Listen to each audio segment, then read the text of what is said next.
네, 건물주를 둔기로 때려 1심에서 실형이 선고된 궁중족발 사장에 대한 항소심이 오늘 열렸습니다. 법원은 김 씨에 대해서 징역 2년을 선고했습니다. 네, 한편 경찰이 클럽 버닝썬과 관련된 각종 의혹에 대해서 오늘 중간 수사 결과를 발표했는데요. 가수 승리도 카카오톡 대화방에서 불법 촬영물을 유포한 사실이 드러났습니다. 네. 오늘 관련 내용을 전지현 변호사와 함께 짚어보겠습니다. 네, 어서 오십시오. 안녕하세요. 네.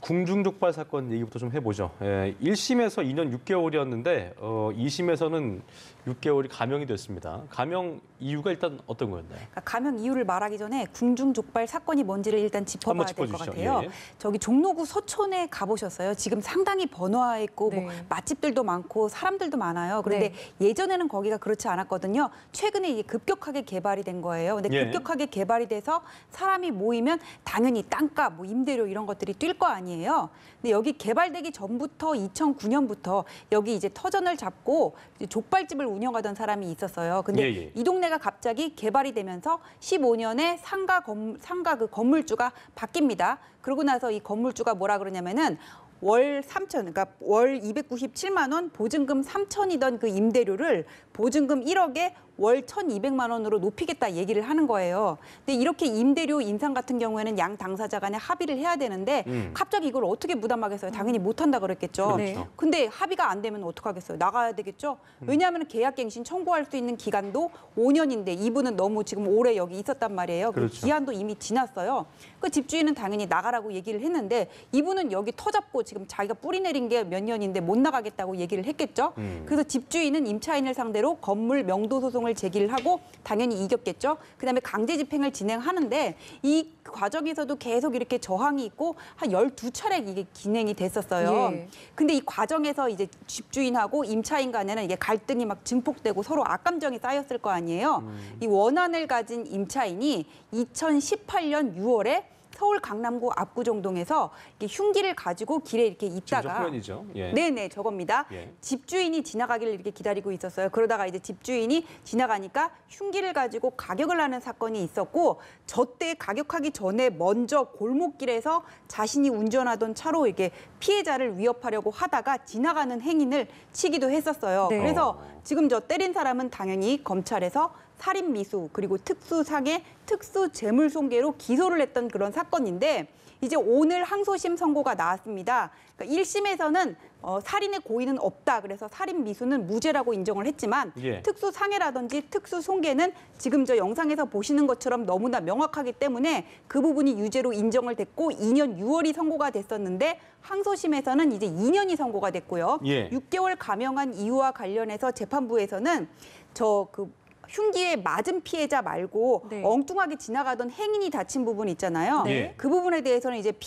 일부 피해자와 합의를 한 사정은 있다. 그래가지고는 6개월 감형 해가지고 징역 2년이 인정된 겁니다. 그렇군요. 이 2심 재판부 역시 이 살인 미수 혐의에 대해서는 무죄를 선고를 한 거죠? 그렇습니다. 예, 그 검찰이 살인 미수 혐의로 기소를 한 부분은 살인의 고의가 있다고 본 거예요. 그건 왜냐하면은 기준이 어떤 거예요? 그러니까 우리가 그냥 볼 때는 이제 망치로 친다는 행위 자체가 잘못 맞으면 사람이 죽을 수도 있고 물론 뭐 살인을 의도로 한 거 아니겠습니다만 그 기준이 어떤 건가요? 고의가 있다 없다의 기준은 뭐냐면은 내가 사용한 흉기가 뭔 건지 예. 아니면은 그게 우발적인 건지 내가 예를 들어서 흉기를 처음부터 들고 있은 건지 아니면 언쟁을 하다가 갑자기 뭐 우발적으로 집어든 건지 아니면은 그다음에 또 그 가격한 부위가 어디인지 예. 그다음에 몇 번을 가격을 했는지 상해의 정도는 뭔지 이런 것들을 다 가지고 고려를 해요. 근데 검찰이 볼 때는 수개월 전부터 이 임차인이 집주인한테 협박하는 문자를 보냈다고 하고 당시의 상황에서 미리 그 흉기를 준비하고 있었고 반복적으로 위험한 부위를 가격했다 그래서 이거는 살인의 고의가 있던 걸로 봐야 한다 이렇게 얘기를 했지만은 예. 법원에서는 그렇게까지는 볼 수 없다 이렇게 본 겁니다. 예. 상고까지 갈 수 있는 가능성은 있는 건가요? 검찰 측에서 뭐 이게 좀 적다고 얘기를 한다거나. 지금 피고인 측에서 상고를 할 가능성은 없어요. 왜냐하면 징역 2년 선고를 받은 거를 가지고 양형의 부당을 이유로 상고를 할 수는 없는 거고요. 이제 검찰이 살인 미수 무죄가 인정된 부분을 가지고 예. 어떤 법리 판단에 문제가 있다 해서 상고를 할 수는 없습니다. 근데 이제 피고인 측에서는 살인 미수는 무죄다. 상고를 포기해달라 지금 그렇게 얘기를 하고 있는 거죠. 그렇군요. 여기서 끝날 가능성이 크겠네요. 일단 이 사건은. 아니요, 검찰이 어떻게 판단을 할지는 모르겠어요. 일단 가장 큰 혐의가 무죄라고 나왔기 때문에 근데 보통 구형한 형량에서 절반 정도 나오면은 보통은 그냥 항소를 안 하거든요. 근데 7년이었잖아요. 그렇죠? 구형이요? 구형. 예. 근데 지금 2년 나왔고 살인 미수가 무죄가 나왔기 때문에 검찰에서는 상고할 여지도 있다고 봐요. 알겠습니다. 자, 자, 저희 다음 이슈로 예. 넘어가겠습니다. 이 불법 촬영물을 촬영하고 유포한 혐의로 구속된 가수 정준영 씨 내일 검찰에 송치가 됩니다. 예. 구속 이후에 이 불법 촬영물 건수가 확인이 된 게 3건이 더 늘어났다고 하는데 일단은 앞으로 뭐 어떤 처벌을 좀 받게 되는지 앞으로 또 어떤 절차들을 밟게 되는지 좀 짚어볼까요? 앞으로 어떤 처벌을 받게 되는지는 혐의가 어디까지 드러나는지가 이제 문제가 되겠죠. 근데 정준영 씨 같은 경우에는 3건 나오기 전에도 이미 8건이었거든요. 예. 너무나 이게 죄질이 중대해요. 몰카, 촬영, 유포까지 해가지고는 법정형은 최대 7년 6월인데 뭐 법정형이라는 게 그 안에서는 어디까지나 뭐 판사 재량에 따라서 선고할 수 있는 거니까 거의 뭐 최고 법정형을 받을 수도 있는 수준이고 예. 3건 더 드러났다고 하는 게 이게 유포인지 아니면 본인 촬영한 건지는 모르겠는데 어디까지나 뭐 촬영하고 유포하고 그런 거 다 형량 똑같고 한 번 유포를 할 때마다 죄가 늘어나는 거거든요. 예. 그래서 11건, 3건 더 늘어났으면은 이 사람 더 중한형을 받을 가능성이 커진 거죠. 그 혐의점 중에 왜 그 가장 큰 거에서 1.5배까지 가능하잖아요. 예, 이렇게 예. 똑같은 범죄 여러 가지 죄가 있는 경우에는 그 가장 큰 죄의 그 2분의 1 가중을 해요. 네네. 근데 이번에 5년짜리가 쭉 있으니까는 네. 최대 7년 6월까지 6개월이군요. 가능한 거죠. 그럼 뭐 혐의가 더 늘어난다 하더라도 그거가 이제 그 변할 일은 상한치가 변할 일은 없겠네요. 상한치는 안 변하는데 예. 그 안에서 이제 5년이 나올 수도 있고 6년이 나올 수도 있는 건데 그게 더 커질 수가 있다는 거죠. 그렇군요. 왜 그때 그 추가로 제출했던 그 핸드폰 중에 하나는 왜 초기화 해가지고 그건 초기화 해가지고 그건 내서 지금 갖고 이제 복구가 다시 보겠다고 했는데 그건 복구가 뭐 안 아직 된다고 안 된- 하거든요. 어. 그게 지금 복구가 됐다는 말은 제가 아직 못 들었어요. 네. 그런데 그래서 우리가 지금 황금폰 가지고 황금폰이라고 2005년 10월부터 8개월 동안 저 사람이 찍고 올렸다는 거 있잖아요. 그 안에서는 아는데 그 이후에 뭔가 추가 범행의 여지가 있으니까 저 사람이 예. 초기화를 했을 거 아니에요. 이게 분명히 증거 인멸 염려도 있어 보이는데 네. 확실하게 거기서 지워버린 게 무슨 죄인지를 알 수가 없으니까는 거기에 대해서는 아직 논할 수가 없는 거죠. 그렇군요. 이렇게 제출한 증거가 인멸이 됐을 경우에 대한 처벌은 따로 안 되는 그렇죠. 건가요? 뭔가 좀 정황상 이거 뭔가 있을 것 같긴 한데 예. 근데 이 구속 단계에서 증거 인멸의 우려가 있다 그렇게 볼 수는 있지만 예. 그 인멸한 거에 대해서 그 인멸한 게 뭔지가 지금 안 나와 있잖아요. 확인이 되지 예. 않으니까. 확인이 되지 않으니까는 예. 그걸 가지고 또 어떻게 처벌하기는 어려운 거죠. 그렇군요. 자 그리고 이거 성매매 알선 또 식품위생법 위반 혐의를 받고 있는 가수 승리 씨 보니까 음란물 유포 혐의로도 추가 입건이 됐습니다. 앞서 정 씨가 했던 몰카 혐의에 대해서 자신은 좀 말렸다 입장을 보이기도 했었는데 이것도 결국 거짓말을 한 거네요.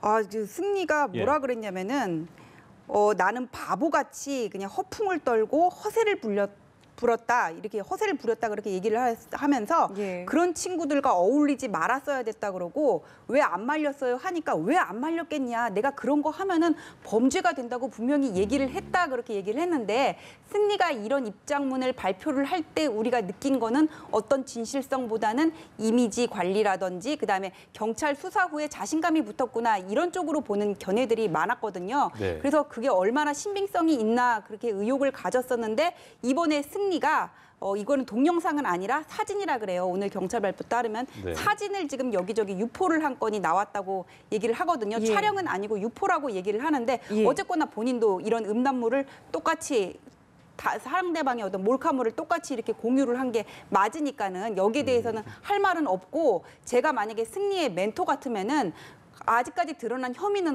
얼마 뭐 크지 않다고 하더라도 네. 지금 이 상황에서 더 이상 아무 말도 하지 말고 그냥 자숙하라고 얘기를 할 것 같아요. 예, 계속 그러니까- 언론의 인터뷰를 좀 응하고 있는 상황이잖아요. 지금 계속 수사 중이기 때문에 지금 여기서 내가 나서 가지고는 무슨 얘기를 하면은 예. 나중에 스텝이 꼬이고 오히려 더 비난을 받을 수가 있기 때문에 지금은 그냥 자숙하고 조용히 있는 게 맞아요.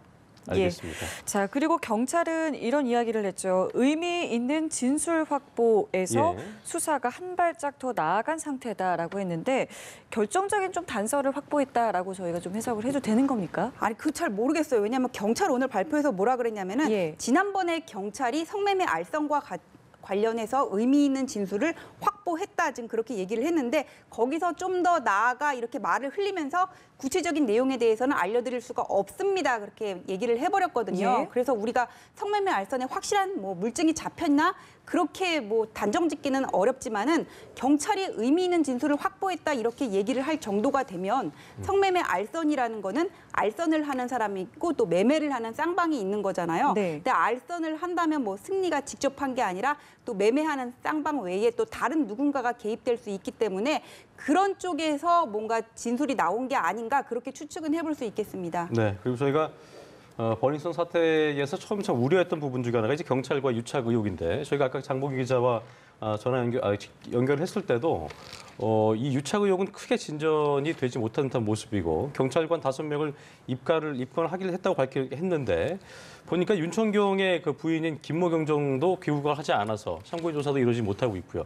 앞으로 수사 어떻게 좀 진척이 될까요? 그 윤천경 부인 같은 경우에는 지금 말레이시아에서 입국을 안 하고 있는데 아무래도 거기서 아이들을 돌보고 있다고 하면은 이거 정리하는데 시간은 걸릴 수 있을 것 같아요. 근데 지금 서면 조사는 이미 했다고 얘기를 하거든요. 근데 저는 이분이 귀국을 해서 조사에 응한다고 하더라도 티켓을 받았으니까 김영란법 정도는 문제될 수도 있겠지만은 그 이상의 어떤 의미 있는 진술이 나오기는 어려울 것 같아요. 왜냐하면은 그 핵심에 있는 남편도 아직까지 공무상 비밀 누설로 입건된 거고요. 예. 그리고 지금까지 입건된 사람이 총 5명인데 뭐 다 혐의들이 비밀 누설 직무유기고 구속된 강모 경찰을 통해서 이 2천만 원이 경찰 누구한테 흘러갔냐 이것도 지금 밝히지가 못한 상황이거든요. 근데 이 뇌물 같은 경우에는 김학의 사건에서도 보듯이 그 뇌물을 줬다는 사람이 자백을 해야 거기서 이렇게 확실하게 증거가 나올 수 있고 수사가 전방위로 빠져나갈 수가 있거든요. 그런데 지금 유류등수 유모 대표도 입을 다물고 있고요. 예. 윤천경과 직접적인 친분이 있는 사람, 그 다음에 뭐 계좌라든지 통신영장을 뭐 수색을 해본다고는 하지만 뇌물이라는 거를 계좌로 이렇게 보내는 사람은 없잖아요. 이거는 현금으로 왔다 갔다 하는 그렇죠. 부분이거든요. 예. 그래서 이게 업무용 수첩까지는 아니더라도 뭐 USB라든지 어떤 PC 자료라든지 그런 것들을 초기에 좀 확보를 했어야 되는데 초동 수사에 조금 아쉬운 부분이 사실 있기는 합니다. 그러니까 그러니까 뇌물을 제공한 측에서 입장에서 어떤 리스트라든가 어떤 확보할 수 있는 증거가 있어야 되는데 그런 것들이 이제 확보가 안 됐다 좀 봐야 되겠네요. 제가 뭐 경찰 지금 실제 수사 상황을 알 수는 없지만은 지금까지 나온 보도에 비춰볼 때는 해보자면. 예 그런 것 같아요. 예. 자, 탈세와 관련해서도 조사가 이어지고 있죠. 이거는 이제 버닝썬, 아레나 이 두 클럽에 대해서 조사가 이어지고 있는데 현재 그렇습니다. 수사 상황은 여기는 좀 어떻습니까? 아레나 같은 경우에는 그 실제 소유주라는 강모 사장이 지금 구속이 됐고요. 예. 그리고 한 2주 전에 제가 보도에서 본 바로는 경찰이 클럽 아레나를 압수수색을 해가지고는 거기서 어떤 장부가 나왔는데 거기서 뭐 공무원과 국세청과 유착 의혹이 나왔다 그랬는데 이 장부를 작성한 사람을 특정을 했다 그래요. 그래서 이 관계자를 확인을 하면 될 것 같은데 좀 버닝썬은 답답한 부분이 있어요. 오늘 그 뭐라 그랬냐면 경찰이 전원산업이라든지 호텔 관계자 소환 예정이냐고 물으니까는 먼저 탈세 범위가 확정이 돼야 되는데 그 부분이 안 드러났다. 이분은 국세청과 공조를 할 예정이다. 그렇게 얘기를 하는데 이런 조세포 탈범 같은 경우에는 국세청이랑 공조를 해서 하는 부분이 있는 게 맞아요. 이게 회계 범위를 특정을 한다거나 또 고발이 있어야 특정 금액 이하가 되면 그래야 기소할 수가 있거든요. 네. 그렇기는 한데요. 근데 또 이게 버닝썬 격리 직원도 지금 해외에 있다는 거잖아요. 뭐 경찰 입장은 충분히 이해가 가요. 이게 공조가 필요한 부분이 있을 수가 있고 처음에 나온 거는 마약이랑 성폭력이었단 말이에요. 네. 그리고 격리 직원까지 어떤 인적 사항을 확보하기는 어려웠을 거예요. 그렇기는 하지만 이게 국민 눈높이에서 볼 때는 왜 이렇게 경찰이 지금 수사가 더디게 진행되고 있지? 지금 중간 수사 단계가 지났는데 전환점은 일단 지났다고 보는데 여지까지 나온 걸로 보면은 그냥 정준영 구속 정도밖에 없거든요, 사실은. 격까지밖에 안 된단 말이에요. 그래서 이게 과연 경찰 수사가 제대로 이루어지고 있는 건지 좀 점검이 필요한 단계라고 보여집니다. 그리고 오늘 이제 경찰 백브리핑에서 뭐가 나왔냐면은 수상한 자금 흐름이 발견됐다. 그러니까 기자들이 전원산업 관련해서 소환 안 하냐고 물으니까는 수상한 자금 흐름이 발견돼서 추적을 하고 있다. 지금 이렇게 얘기를 하고는 있는데 그 수상한 자금이라는 거는 이제 우리가 추정을 해볼 때는 경찰이 명확하게 얘기는 안 했지만은 유착 정황이라든지 아니면은 뭐 그 아레나처럼 페이퍼 컴퍼니를 통한 자금 세탁일 가능성이 있거든요. 예. 그래서 이 부분에 대해서는 향후 경찰 수사를 좀 지켜봐야 되겠다고 봐요. 알겠습니다. 자, 마지막 주제죠. 이학선 삼성그룹 부회장이 어제 이명박 전 대통령 재판에 증인으로 나왔는데 삼성이 다스 소송비를 대납했다. 물론 이거에 대해서는 이명박 전 대통령 지금 부인을 하고 있는 상황인데 이거에 대해서 이 전 대통령에게 불리한 증언을 뭐 엄청나게 내놨다 하더라고요. 예. 그러니까 이게 어떻게 된 거냐면 이것도 좀 배경 설명이 필요해요. 저는 좀 ABC부터 설명을 하는 네네. 스타일이어가지고. A부터 설명해 주시죠. 예. 그 김경준이라는 사람이 BBK를 과거에 설립을 해가지고는 네. 나중에 무슨 캐피탈 회사를 인수를 해서 옵셔널 벤처스로 이름을 바꿨어요. 근데 예. 이 사람이 회사를 운영하면서 증권거래법을 위반하고 회사 자금을 횡령했다는 혐의로 처벌을 받게 되잖아요. 근데 이 회사에 들어간 돈, 다스가 이 회사에 190억을 집어넣었거든요. 근데 50억은 돌려받았는데 140억은 끝까지 못 못 받은 돌려받았어요. 거죠. 예. 그래서 미국의 에이킹 컴퍼니라는 그 로펌을 통해서 다스가 미국에서 김경준을 상대로 이게 반환 소송을 하는데 그 이학수 전 회장의 말에 따르면 뭐냐면은 에이킹 컴퍼니 측의 어떤 변호사가 와가지고는 그 다스 소송비 대납을 요구를 했고, 삼성한테 해라. 예, 요구를 예. 했고 그 같이 온 변호사 중에는 뭐 MB 측 캠프에 있는 사람도 있었다고 이 사람은 얘기를 해요. 제가 보도를 보니까. 그래서 이건희 회장이 특별 사면을 받는 데는 유용하겠다 싶어가지고 이건희 회장한테 보고를 하고 2007년 11월에 그 삼성하고 에이킹 컴퍼니하고 그 계약을 하고 매달 12만 5천 불을 이렇게 지급을 했다. 그렇게 예. 얘기를 해가지고는 이 부분 때문에 이명박 전 대통령이 사실 15년 그 1심에서 15년 선고받는데 큰 기여를 한 게 이 뇌물죄 부분이거든요. 근데 항소심에서 판사가 뭐라 그랬냐면은 에이킹 컴퍼니하고 삼성하고 계약을 한 게 왜 이명박 전 대통령에 대한 뇌물죄가 되는지 인과관계가 좀 불명하다 그랬어요. 그래서 이학수 전 회장이 증인으로 나왔던 부분인데 네. 지금 그 이명박 전 대통령 측에서는 어떻게 얘기를 하냐면 처음에 삼성 측에서 에이킹 컴퍼니가 삼성한테 찾아왔던 게 2009년이라고 얘기를 했거든요. 근데 그 이재호 전 의원 있잖아요. 네. 그분이 나중에 이렇게 방송에서 2007년 11월에 삼성이 에이킹 컴퍼니랑 계약을 했던 거다. 근데 9월에 찾아왔는데 2007년에 찾아와가지고는 2007년에 이미 계약을 했는데 2009년에 찾아와서 계약을 했다는 건 말이 안 된다 그랬거든요. 그 다음에 삼성 측이 말을 다 이제 바꿨다는 거예요. 2007년에 찾아왔던 걸로. 여기에 대해서 이제 삼성에서는 뭐라 그러냐면 이학수 전 회장은 2007년, 8년, 9년 다 왔었고 내가 좀 이 시기를 착각한 점은 있다. 그렇게 얘기를 하고 있는데 예. 제가 볼 때는 이학수 전 회장이 지금 이명박 전 대통령한테 요구를 해서 납부를 하고 불리한 진술을 한 거는 맞아요. 근데 이게 재판을 할 때 판결을 하기 위해서는 공소 사실이 특정이 돼야 되는데 일단 2007년인지 9년인지 좀 왔다 갔다 한 부분은 그 분명히 시기가 명확한 정해져 부분이었고 있고, 예. 그다음에 또 이게 이명박 전 대통령 측에서 직접 뭐 요청을 했다는 게 아니라 에이킹 컴퍼니라는 회사가 중간에 있어가지고는 지금 이 인과관계가 사실 좀 연결고리가 안 되는 부분은 있거든요. 지금 검찰이 어느 정도까지 증거를 확보하고 있는지는 모르겠는데 단순히 그 이학수 전 회장의 증언에만 의존하는 그런 거였다면은 제가 볼 때는 이명박 전 대통령 측에서는 이 뇌물죄건과 관련해서 한번 다퉈볼 여지가 있다. 좀 이렇게 자신감을 가질 수도 있겠다는 생각이 들어요. 어제도 재판에 엄청나게 뭐 욕을 하고 해서 이제 경고를 받겠다고 했는데 좀 다퉈볼 여지가 있는 거군요. 예, 제가 볼 때는 그렇게 보입니다.